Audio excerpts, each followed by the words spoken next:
Баршаңызға сәлем, менің каналыма қош келдіңіздер.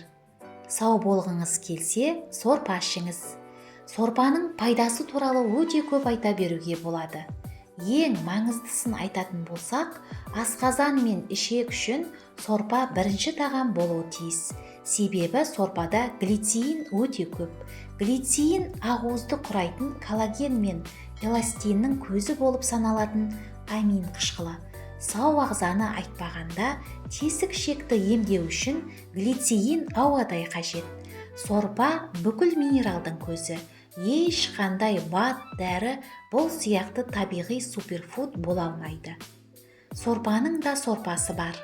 Сорпа екендеп, кез келген қойыртпақты іше бермеңіз. Ең дұрыс сорпалар мыналар.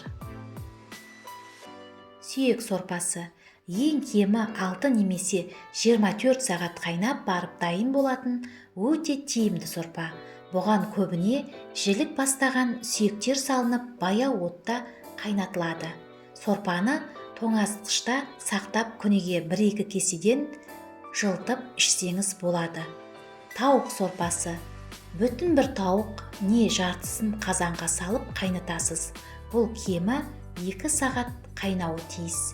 Тұз, бұрыш, татымына қарай қосасыз.